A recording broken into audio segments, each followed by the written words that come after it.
Hello दोस्तों, मैं नरेंद्र पूनिया आपका हार्दिक स्वागत करता हूं।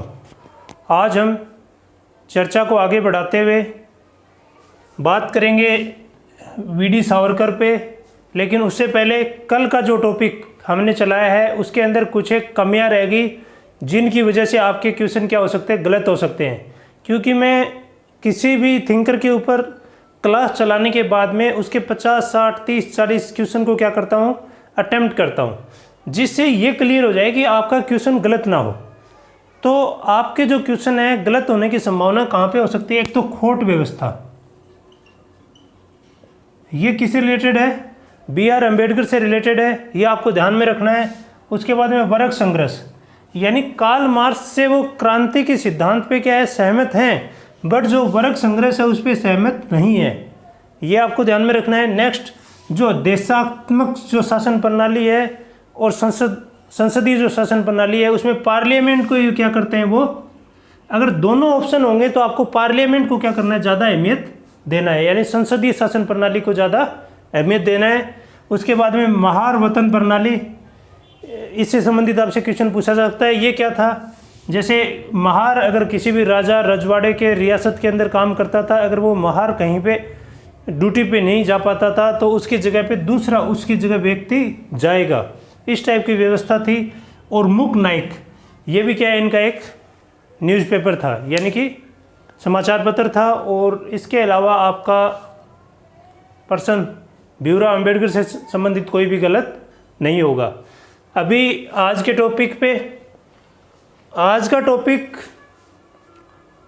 विनायक दामोदर सावरकर, यह टॉपिक पॉलिटिकल साइंस के विद्यार्थियों के लिए, और आज जिस प्रकार से चाहे वो हिंदुस्तान हो चाहे विदेशी कंट्रियाँ, जैसे कि फॉरेन कंट्रियों के अंदर जो पॉलिटिकल सिस्टम चल रहा है वो अपने ऊपर फोकस करने का है, जिसको बोलते हैं दक्षिणपंथी या राइट विंग विचारधारा का क्या है, प्रभाव लगभग इंटरनेशनल लेवल पे और नेशनल लेवल पे दोनों पे क्या है, प्रभावी है।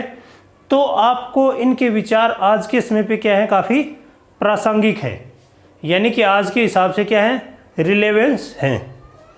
तो हम चर्चा शुरू करते हैं। सबसे पहले इनके जीवन के सामान्य पहलू। इनका वीडी से मतलब है विनायक दामोदर सावरकर। इनका जन्म 28 मई 1883 को महाराष्ट्र के चित्पावन ब्राह्मण परिवार,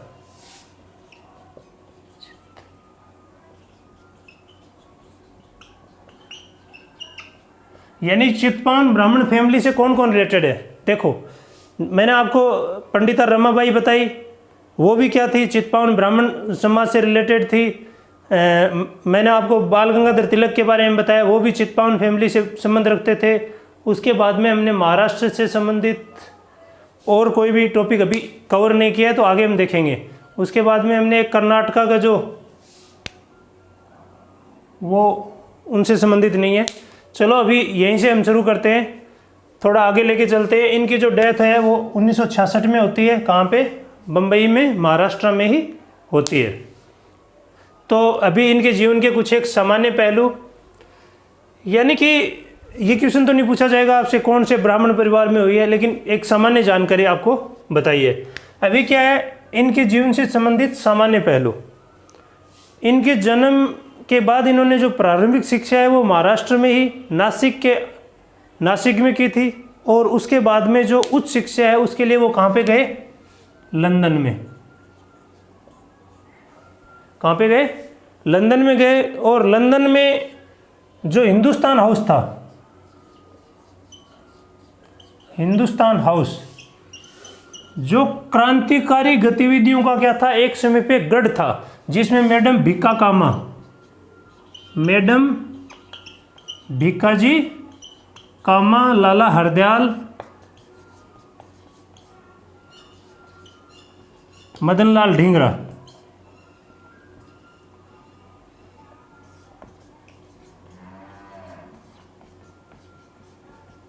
यानी कि आप वैसे समझो कि आपसे पूछा जा सकता है कि वो कौन से लंदन के अंदर एक हिंदुस्तान को आज़ाद कराने के लिए क्रांतिकारियों का संगठन था, हिंदुस्तान हाउस उस जगह को बोलते थे। और उसके अंदर ये क्रांतिकारी क्या थे, मैन थे। और भी बहुत सारे क्रांतिकारी हिंदुस्तान हाउस की जो कार्रवाई थी उनसे जुड़े हुए थे, लेकिन वीर सावरकर भी क्या है इनसे जुड़े हुए थे। और जो मैडम भिकाजी कामा, इनको क्या कहा जाता है, क्रांतिकारियों की माँ, क्रांतिकारियों की माँ भी कहा जाता है। यानी हिंदुस्तान के क्रांतिकारियों की माँ किसको कहा जाता है, मैडम भिकाजी कामा को कहा जाता है। ये डायरेक्ट फैक्ट आपसे पूछा जा सकता है।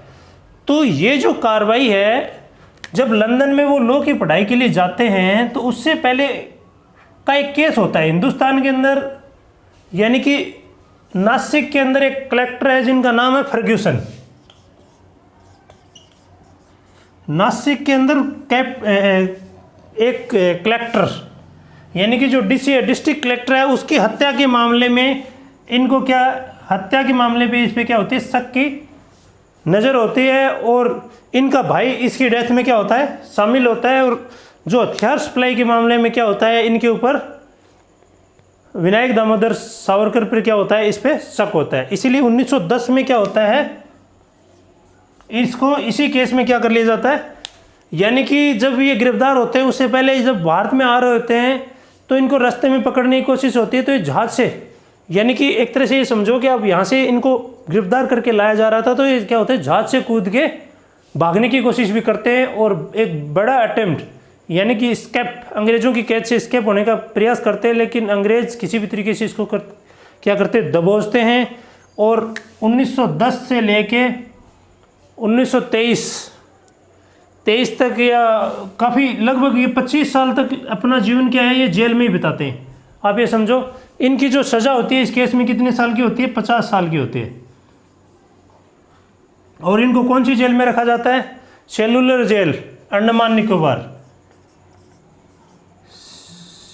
सेलुलर जेल अंडमान निकोबार द्वीप के अंदर इनको क्या किया जाता है, रखा जाता है। एक बार फिर से समझें, थोड़ा सा पीछे से चलते हैं। ये यानी अपनी लॉ की पढ़ाई के लिए कहाँ, लंदन में जाते हैं, पढ़ाई में ज़्यादा ध्यान नहीं देते हैं। और ये हिंदुस्तान हाउस जो क्रांतिकारी गतिविधियों का लंदन के अंदर गढ़ था उसमें शामिल हो जाते हैं।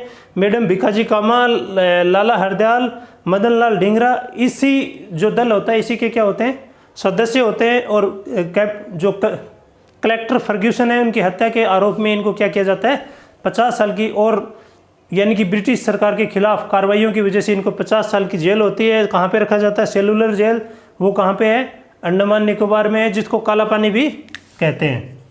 अभी जैसे जैसे टॉपिक आगे बढ़ेगा तो आपको पता चलेगा कि इन्होंने काला पानी जेल के अंदर एक बुक भी लिखी जिसका नाम ही काला पानी रखा है, यानी कि उसी पे अपने विचार इन्होंने क्या है, रखे हैं। इस प्रकार से आप समझ सकते हो। नेक्स्ट, अभी थोड़ा सा और आगे बढ़ते हैं। इसी काल के अंदर जो हिंदुस्तान हाउस के अंदर लंदन में जब कार्रवाई चल रही है तो मदन लाल क्या बोलते, विनायक सावरकर और महात्मा गांधी की मुलाकात होती है। उस टाइम पे गांधी क्या थे, महात्मा नहीं थे। ये समझो कि गांधी एक क्या थे, अपनी जो साउथ अफ्रीका की जो यात्रा थी उसी के दौरान क्या है, एक बार इनसे लंदन के अंदर मुलाकात होती है। और यहाँ पे क्या होता है, दोनों गांधी जी और वीर सावरकर, इन दोनों की मुलाकात में क्या होता है, एक गोश्त वाली कहानी होती है। यानी कि विनायक सावरकर क्या है, गोश्त पकाते हैं तो महात्मा गांधी उसको खाने के लिए मना कर देते हैं और भूखे पेटी क्या होते हैं, उनकी मीटिंग क्या हो जाती है, वहाँ पे समाप्त हो जाती है। इस प्रकार से आप समझें। थोड़ा सा ये ऐसे ही पॉइंट है, यानी कि कहीं एग्जाम में पूछे जाने लायक नहीं है। अभी थोड़ा और आगे बढ़ते हैं। उसके बाद में क्या होता है, ये इनका जो बड़ा रोल शुरू होता है वो हिंदू महासभा। हिंदू महासभा के ये क्या है, 7 साल तक लगभग क्या रहते हैं, अध्यक्ष रहते हैं, हिंदू महासभा से जुड़े हुए रहते हैं। और उसके बाद में जो 1939 का जो हिंदू महासभा का जो भाषण है उसमें जो द्विर राष्ट्र जो थ्योरी है उसके ऊपर भी क्या करते हैं, ये सहमति जताते हैं। हिंदू और मुसलमान दो धर्म नहीं है, ये दो क्या हैं, राष्ट्र है। ये वाली जो बात है इसमें क्या करते हैं, ये एक तरह से मान लो कि स्टैम्प क्या कर देते हैं, लगा देते हैं। इस तरीके से आप समझ सकते हैं। उसके बाद में क्या होता है, गांधी की हत्या के अंदर गांधी जी की हत्या में भी इनको आरोपी बनाया जाता है, लेकिन यानी कि ये क्या हो जाते हैं, उस मामले के अंदर बरी हो जाते हैं। यानी कि सही से इनके खिलाफ एविडेंस नहीं मिलते हैं, इसकी वजह से क्या होता है, ये बरी हो जाते हैं और नाथूराम गोडसे की क्या होती है, उसमें फांसी हो जाती है। उसके बाद में एक कुछ चीज़ें आप देख सकते हो, जैसे कि ये क्या होते हैं, भारत को एक शक्तिशाली राष्ट्र बनाना चाहते हैं और हिंदुओं का क्या करना चाहते हैं, सैनिकीकरण करना चाहते हैं। और 1962 की जो भारत और चीन की जो लड़ाई होती है उस पर क्या होते हैं, जवाहरलाल नेहरू पे कमेंट्स कसते हैं कि आप अगर आदर्शवाद, पंचशील और विश्व शांति जैसे आदर्शों पे नहीं होते तो आज हिंदुस्तान की हालात ये नहीं होती, इस टाइप का कमेंट्स करते हैं। और जो कांग्रेस का एक सिद्धांत था कि अणु बम नहीं बनाएंगे, उसके ऊपर भी क्या करते हैं, ये कमेंट्स करते हैं और उसको भारत का क्या बताते हैं, दुर्भाग्य बताते हैं। और 1966 में क्या हो जाती है, इनकी डेथ हो जाती है। और ये क्या हमेशा क्या रहते हैं, जो जवाहरलाल नेहरू के जो आदर्शवादी राजनीति के जो विचार हैं उनसे क्या रहते हैं, हमेशा ही असहमत रहते हैं और अलग रहते हैं। ये इनका क्या था, पूरा एक छोटा सा संक्षेप इनका सामान्य पहलू थे। यानी कि इन चीज़ों से ज़्यादा क्वेश्चन पूछे जाने की संभावनाएं तो नहीं है। और आज के टाइम पे क्या है, इनको फिर से भारत रत्न देने की मांग उठ रही है। और पहले जब बीजेपी का जब गवर्नमेंट आता है तो इनको भारत रत्न देने की मांग उठती है। 2000 के अंदर भी इनको भारत रत्न देने की मांग उठी थी और फिर 2018 के अंदर इनकी भारत रत्न देने की मांग उठी है। यानी कि एक तरह से मानो कि ये क्या है, काफ़ी विवादस्त चेहरे हैं। यानी भारत के अंदर दो टाइप के, भारत के अंदर पहले आज़ादी से पहले दो टाइप के विचार थे, एक थे हिंदुस्तान से संबंधित, एक थे पाकिस्तान से संबंधित। जब पाकिस्तान से लगे तो हिंदुस्तान के अंदर फिर दो प्रकार की जो विचारधाराएं आ जाती है, एक है राइट विंग, एक है लेफ्ट विंग। लेफ्ट विंग और राइट विंग जो विचारधारा आती है, इसमें दक्षिणपंथी और वामपंथी, तो ये इस विचारधारा से क्या है, संबंध रखते हैं।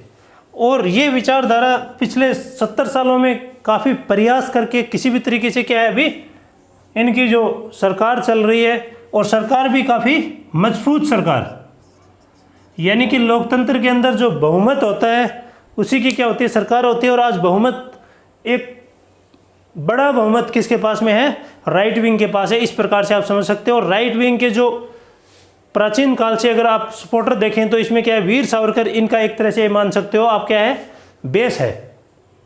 अभी कुछ एक इनके जो ये तो पॉजिटिव हो गए, उसके बाद में जो लेफ्ट विंग या जो एक कुछ चीज़ें हैं जिनकी वजह से इनको हमेशा क्या किया जाता है, क्रिटिसाइज किया जाता है। जैसे कि इनका जो माफ़ीनामा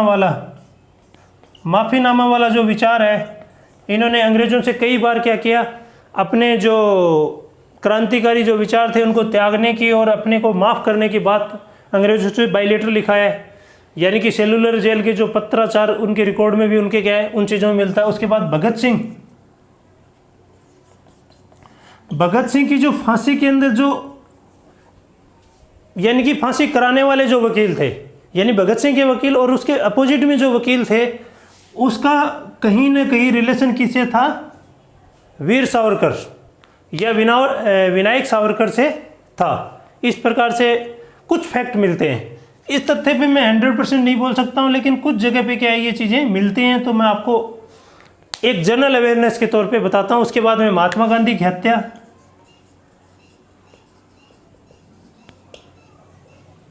इसके ऊपर, और उसके बाद में हिंदू मुसलमान एकता। यानी कि ये जो पॉइंट है, इनके ऊपर हमेशा ही क्या किया जाता है, इनको क्रिटिसाइज किया जा सकता है। यानी कि महात्मा गांधी की हत्या के मामले में ये दोषी साबित नहीं हुए, लेकिन इनके खिलाफ जो पूर्ण एविडेंस नहीं मिले इसीलिए छूट गए। लेकिन कहीं ना कहीं जो कुछ कपूर आयोग एक वहाँ पे बैठा था उस टाइम पे, जो इसकी जांच के लिए, उसकी भी कुछ शक की सुइयाँ की थी, वीर सावरकर की तरफ या विनायक सावरकर की तरफ थी। उसके बाद भगत सिंह वाला जो केस है उसमें भी कुछ फैक्ट मिलते हैं। यानी कि वो जो विपक्ष के जो वकील थे वो क्या थे, इनसे कहीं ना कहीं संबंधित थे। तो जो यंग जनरेशन जो भगत सिंह के विचारों से भारत का हर युवा क्या प्रभावित है, तो वो क्या होगा, इनके थोड़ा सा एंटी चला जाएगा। और उसके बाद में जो माफ़ीनामा वाला जो सिस्टम है उसके भी खिलाफ जाता है। उसके बाद में हिंदू मुसलमान एकता में भी जैसे लेक्चर विकसित होता है तो आप समझ जाएंगे किस प्रकार से मैं बोल रहा हूँ। अभी टॉपिक को थोड़ा सा और आगे बढ़ाते हैं, यानी कि अभी इनके जो पूर्वगामी हैं उनसे संबंधित हम क्या करेंगे, चर्चा करेंगे। यानी कि इन्होंने क्या किया, जो स्वामी विवेकानंद नंबर 1, नंबर 2 आप ले सकते हैं इसी विचारधारा से लाला लाजपत राय, उसके बाद में आप ले सकते हैं बाल गंगाधर तिलक।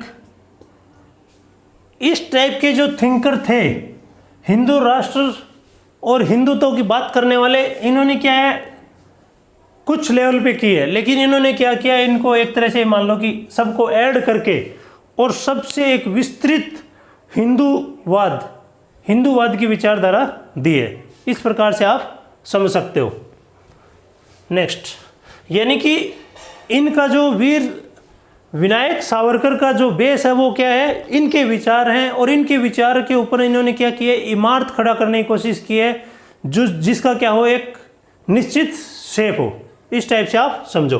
नेक्स्ट, उसके बाद में विनायक सावरकर के जो हिंदू राष्ट्र क्या है, हिंदू राष्ट्र ये मानो कि आप, मैं इस तरीके से समझाता हूँ आपको।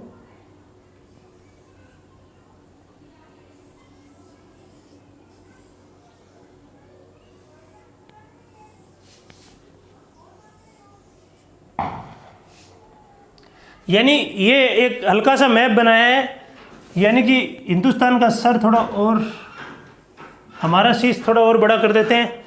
तो इनके जो विचार है वो ये है कि यहाँ से एक नदी गुजरती है जो ऊपर से निकलती है, यानी कि चाइना से निकलती है, मानसरोवर लेक के आसपास से, और सिंधु नदी सीधी कहाँ पे आ जाती है, अरब सागर में आ जाती है। सिंधु नदी से लेके और नीचे यहाँ पे क्या है, अपना समुद्र है, हिंद महासागर है। इसके बीच में जो लोग हैं, ये जो बीच वाला इलाका है, इसको क्या माना है, सबको क्या माना है, पहले इसको क्या बोलते हैं, सिंधु नदी, और समुद्र को भी क्या बोलते हैं, सिंधु। तो इस बीच वाले भाग को क्या माना था, सिंधुस्तान। इस बीच वाले भाग को क्या माना था, सिंधुस्तान, और इसी से क्या बना है, हिंदुस्तान। आप ये समझ सकते हो कि इनके जो विचार हैं वो अखंड भारत के जो आगे विचार आएंगे, बार बार मैप नहीं बनाना पड़ेगा। आप ये समझो कि अखंड भारत यहाँ से लेके अफगानिस्तान वाले इलाके से लेके और यहाँ वाला जो इलाका पूरा अगर कवर कर लेते हैं, जिसमें नेपाल, भूटान और पाकिस्तान और कुछ भाग अफगानिस्तान का, ये सब किस में आता है, अखंड भारत में आता है। ये अंडमान निकोबार द्वीप और ये वाला जो इलाका है, ये सब किस में आएगा, अखंड भारत में आएगा। तो एक बार फिर से सुने आप, हिंदू कौन है, सिंधु नदी के तट से लेके समुद्र तक जितने भी लोग जो इसको क्या मानते हैं, इस भूमि को क्या मानते हैं, मातृभूमि या पितृभूमि या फिर इसको पुण्य भूमि, यानी कि ये तीनों वर्ड यूज किए, आपको याद होना चाहिए। ये दो चीज तो किसी की भी मातृभूमि हो सकती है, किसी का जन्म हो सकता है, यहाँ पे पितृभूमि हो सकती है, लेकिन उसके पुण्य भूमि, इसके ऊपर जैसे टॉपिक आगे बढ़ेगा लेक्चर तो आपको समझ में आएगा मैं इस पे जोर क्यों दे रहा हूँ। ये चीज़ होना ज़रूरी है, यानी कि आप ये समझो कि इस इलाके में जो जितने भी लोग हैं, जो जिनकी मातृभूमि है, जिनकी पितृभूमि है, वो सब क्या है, हिंदू है। इस टाइप से क्या है इनके विचार हैं। और थोड़ा सा और आगे चर्चा करते हैं, यानी कि इसको एक बार ऐसे ही रखते हैं। इसके बाद है एक जाति, यानी कि ये क्या है, ये जो पूरा इलाका है इसमें क्या होना चाहिए, एक जाति एक राष्ट्र और एक संस्कृति। इस टाइप का क्या है इनका विचार, एक जाति एक राष्ट्र एक संस्कृति। इस पे क्या करते हैं, ये काफी बल देते हैं। मैंने आपको बताया कि इनका जो सिंधु नदी के तट से लेके सिंधु यानी कि समुद्र तक, यानी दोनों का नाम क्या करते हैं, सिंधु से यूज करते हैं, और इसके बीच में सिंधुस्तान है। और जो यहाँ पे जो रहने वाले लोग हैं सब क्या है, हिंदू हैं। और एक जाति यानी कि ये इस इलाके में पूरी क्या है, एक जाति एक राष्ट्र और एक संस्कृति है। इस टाइप के विचार क्या करते हैं, ये देते हैं। ऐसे समझो। अभी नेक्स्ट ईसाई, इस पॉइंट को ऐसे समझते हैं कि इस इलाके में जिसकी मातृभूमि है, पुण्य भूमि है, पितृभूमि है, वो सब क्या है, हिंदू है, और वो हिंदू राष्ट्र है, अखंड भारत है। इस टाइप के विचार हैं। तो अभी ये मानो कि जो ईसाई और मुसलमानों की कभी भी ये भूमि पुण्य भूमि नहीं हो सकती है, क्योंकि मुसलमान की जो पुण्य भूमि वो क्या है, अरब है, और ईसाई की जो पुण्य भूमि है वो यूरोप है। आप ऐसे समझो कि जो विनायक सावरकर के जो विचार ये बोलते हैं कि ये जो भूमि है सिंधु से लेके सिंधु तक, वो भूमि इन दोनों के लिए, स्पेशली इन पे बोल रहा हूँ मैं आपको, ईसाई और मुसलमान। ईसाई की जो पुण्य भूमि है वो यूरोप में है, और मुसलमान की पुण्य भूमि कहाँ पे है, अरब में है। तो इनका लगाव इस भूमि से कभी भी जिस प्रकार से हिंदुओं का है उस प्रकार से कभी भी नहीं हो सकता है, ऐसे समझो। नेक्स्ट थोड़ा और, यानी कि हिंदू सौम्य राष्ट्र, इस पॉइंट को इस तरीके से समझते हैं कि हिंदू क्या है, अपने आप में एक राष्ट्र है। यानी हिंदू के अंदर ये ऐसा नहीं है कि सिर्फ हिंदू, ये जो बहुसंख्यक जो आज के समय पे जैसे 80% भारत की जनसंख्या हिंदू धर्म को मानती है, वो शामिल नहीं है। इसके अंदर और भी सब, जैसे कि बौद्ध, सिख,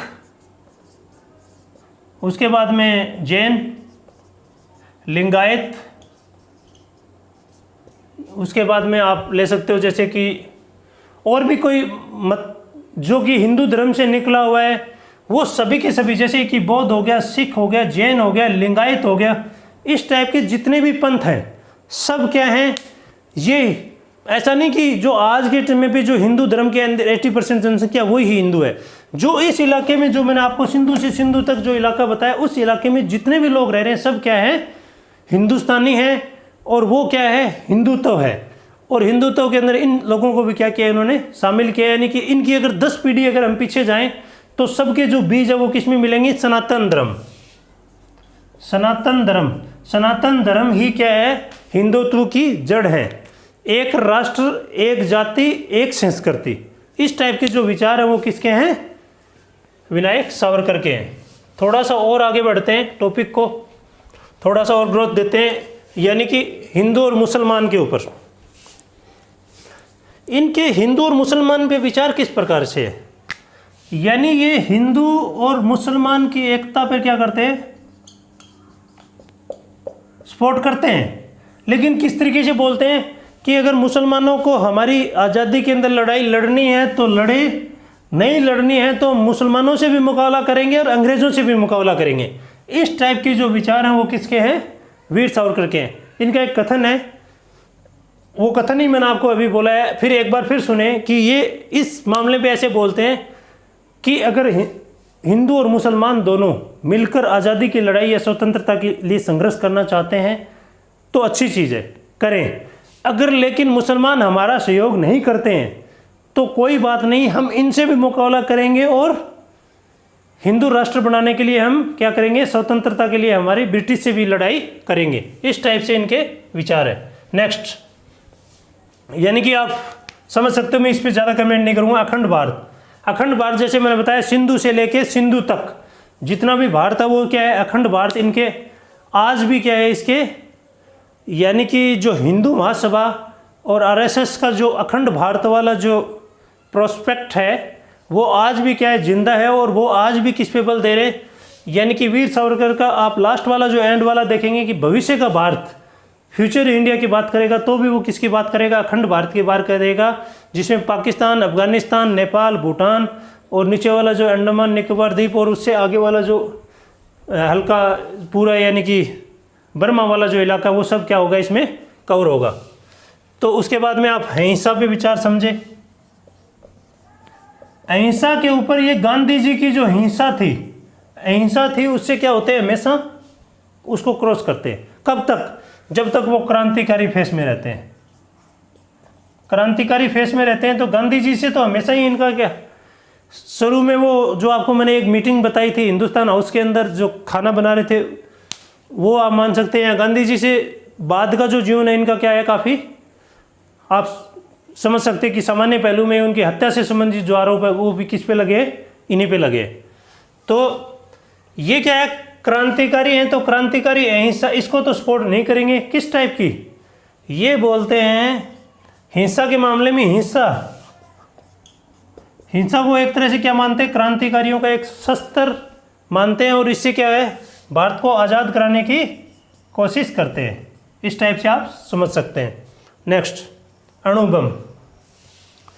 और आज़ादी के बाद वाला जो दौर है उसमें भी जो जवाहरलाल नेहरू की जो विश्व शांति और आदर्शवाद के जो वाक्य हैं उनको क्या करते हैं, हमेशा ये क्या करते हैं, खिलाफत करते हैं। जीवन पर्यंत ये क्या रहते हैं, एक तरह से इस टाइप के विचार रखते हैं कि शक्ति ही सत्य है, शक्ति ही सत्य है। यानी कि अगर आपके पास शक्ति है तो आपका राष्ट्र क्या होगा, ग्रोथ करेगा, हिंदुत्व ग्रोथ करेगा, हिंदूवाद आगे बढ़ेगा। इस टाइप के विचार इनके हैं।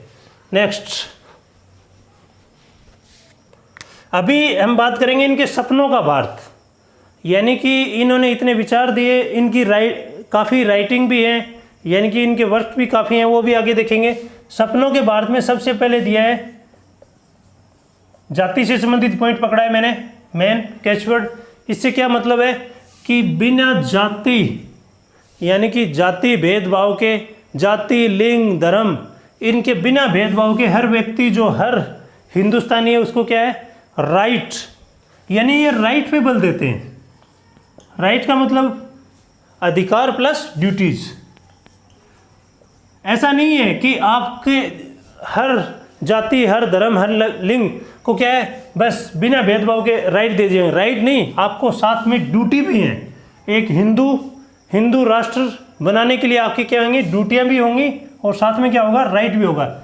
यानी कि दोनों पे बात करते हैं। जो भविष्य के भारत का जो पहला पॉइंट वो क्या है, जाति भेदभाव को ना मानते हुए सबके लिए राइट और ड्यूटीज क्या होंगी, अनिवार्य होंगी। इस टाइप से आप इस पॉइंट को समझ सकते हो।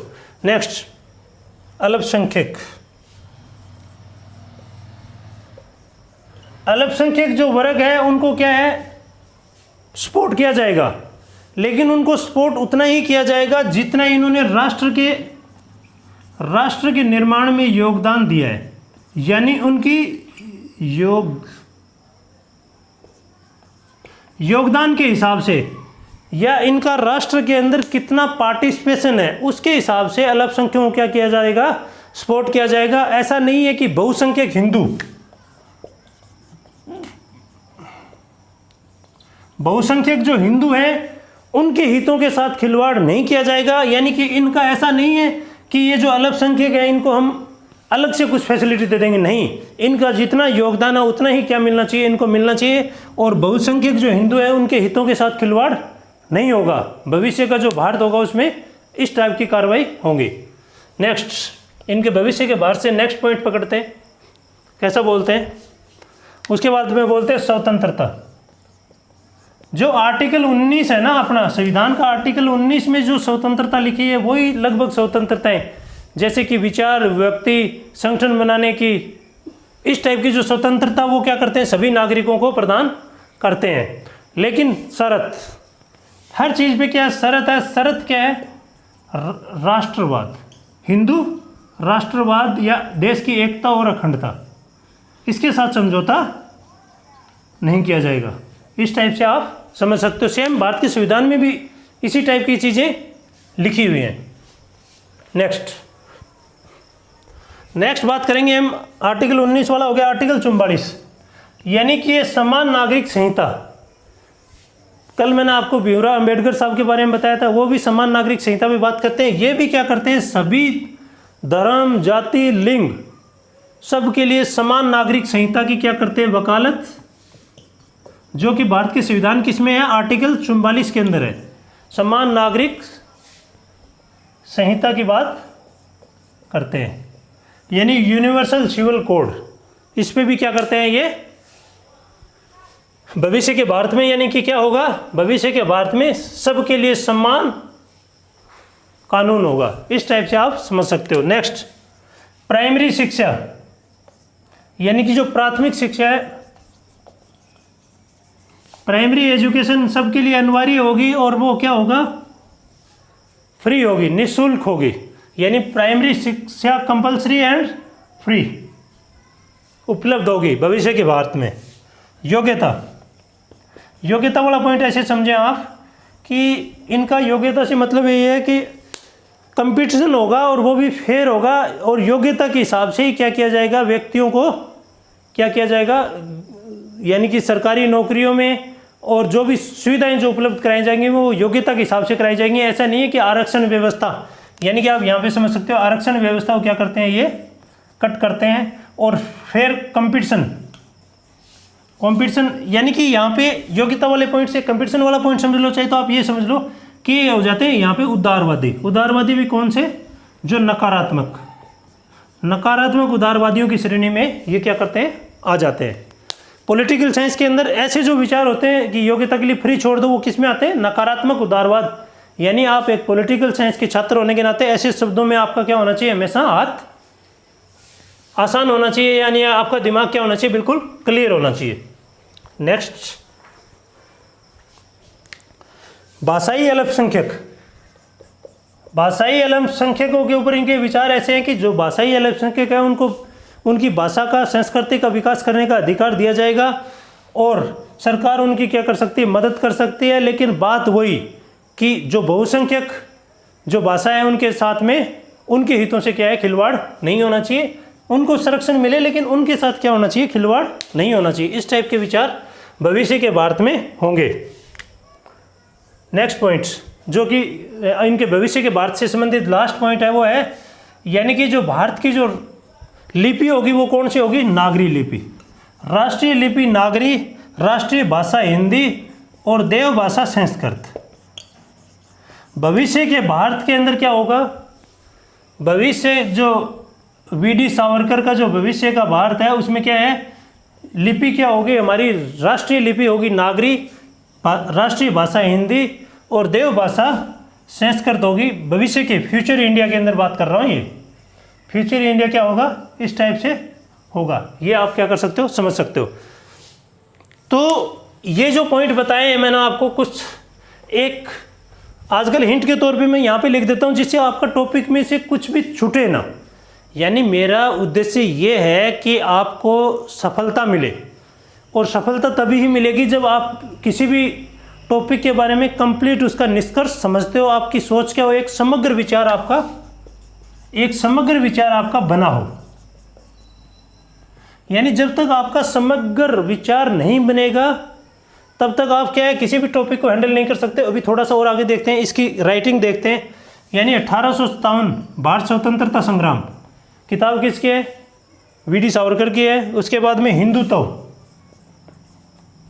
हिंदुत्व बुक किसकी है, इनकी है। उसके बाद में हिंदुत्व पंच प्राण ये किसकी है, इन्हीं की है। मोपला क्या है, ये केरल के अंदर जो मुसलमान किसान थे उनका जो आंदोलन था उसको मोपला कहते हैं। मोपला पे जो किताब लिखी है वो किसने लिखी है, वीडी सावरकर ने लिखी है। हिंदुत्व के पंच प्राण ये इनकी है। उसके बाद में आप हिंदू पदशाही एक इनकी बुक है। उसके बाद में प्रतिशोध इनकी बुक है।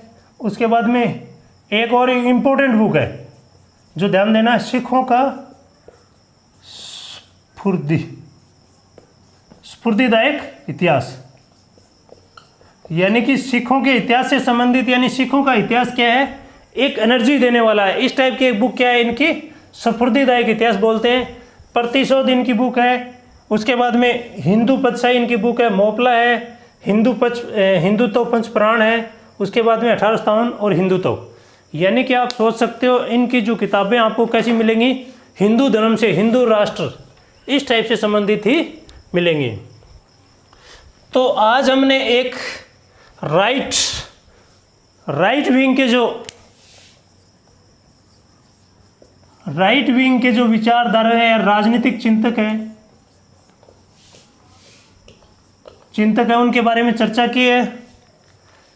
आज मैंने थोड़ा सा अपने वॉल्यूम को और थोड़े से जोश को क्या करा है, थोड़ा डाउन रखा है, क्योंकि कुछ जो साथ में जो सजेशन देने वाले वो ये बोल रहे हैं कि आपका यानी कि विचार क्या हो रहे हैं, ज़्यादा उग्र हो रहे हैं। इसलिए मैंने क्या किया, अपने जो भावनाओं को क्या किया है, थोड़ा सा आज के टॉपिक में क्या किया, कंट्रोल किया है। तो आप नेक्स्ट टॉपिक में सजेशन दे सकते हैं इससे संबंधित। उसके बाद में आज जो हमने टॉपिक पढ़ा है इसके बारे में थोड़ा सा निष्कर्ष निकालते हैं कि क्या है।